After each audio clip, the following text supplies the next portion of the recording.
নেতাজি ইন্ডোরে নয়, এবার ধনধান্য অডিটোরিয়ামে ৩০তম কলকাতা চলচ্চিত্র উৎসবের উদ্বোধন। মুখ্যমন্ত্রী মমতা বন্দ্যোপাধ্যায়ের ভাবনায় থিম সং এবং আগামী মাসের অর্থাৎ ৪ঠা ডিসেম্বর থেকে ১১ই ডিসেম্বর পর্যন্ত এই উৎসব চলবে। আর এবার কিন্তু নেতাজি ইন্ডোরে নয়, এবার ধনধান্য অডিটোরিয়ামে ৩০তম কলকাতা চলচ্চিত্র উৎসবের উদ্বোধন হতে চলেছে। সৌমিতা মুখার্জি এই মুহূর্তে আমাদের সঙ্গে রয়েছেন, প্রতিনিধি টেলিফোন লাইনে। সৌমিতা, এবার আর নেতাজি ইন্ডোর স্টেডিয়ামে নয়, এবার ধনধান্য স্টেডিয়ামেই উদ্বোধন হবে। থিম সং এর ভাবনায় রয়েছেন মুখ্যমন্ত্রী মমতা বন্দ্যোপাধ্যায় স্বয়ং। একদমই শুক্লা, বেশ কিছুদিন ধরেই শোনা যাচ্ছিল যে এবছর নেতাজি ইন্ডোর স্টেডিয়াম থেকে সেটা সরিয়ে ধনধান্য যে অডিটোরিয়াম, সেখানে ফিল্ম ফেস্টিভ্যাল হবে এবং আজকে প্রেস কনফারেন্সে সেই কথাই ঘোষণা করা হলো।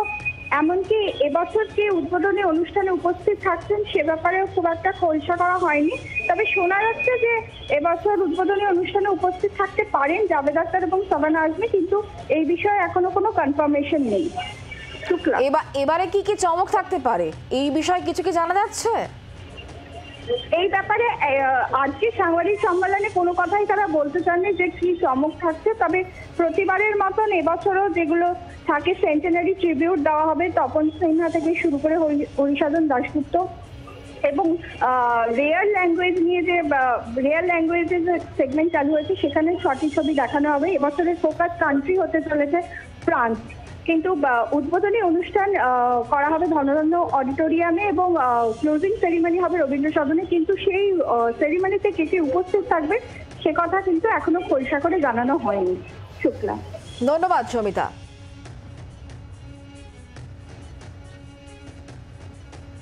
ইন্দ্রনীল সেন তিনি কলকাতা চলচ্চিত্র উৎসব সম্পর্কে ঠিক কি জানিয়েছেন জানাবো। 2011 পর থেকে যেভাবে এই কলকাতা ইন্টারন্যাশনাল ফিল্ম ফেস্টিভ্যাল তার ব্যাপ্তি বাড়িয়েছে, আপনারা জানেন যে শুধুমাত্র এই নন্দন চত্বরেই আজকে এই ইন্টারন্যাশনাল ফিল্ম ফেস্টিভ্যাল আবদ্ধ নয়, পার্কুলেট হয়েছে বিভিন্ন জায়গায়, বিভিন্ন অডিটোরিয়ামে, বিভিন্ন আইনক্সে এগুলো দেখানো হবে, তার ডিটেল বলা হবে। 4 তারিখ শুরু হচ্ছে, আপনারা জানেন, ধনধান্য অডিটোরিয়ামে 4 থেকে 11 অবধি হবে এবং 11 তারিখ আমাদের শেষ দিন, ক্লোজিং সেরিমনি এই রবীন্দ্র সদনটা দিয়েই হবে। মানুষকে আনন্দ দেবে এবং বিশেষ করে নতুন প্রজন্মের যারা ফিল্ম মেকার তাদের অনেকটা পথ এগিয়ে যাওয়ার রাস্তা সুগম করে তুলবে এই কলকাতা ইন্টারন্যাশনাল ফিল্ম ফেস্টিভ্যাল।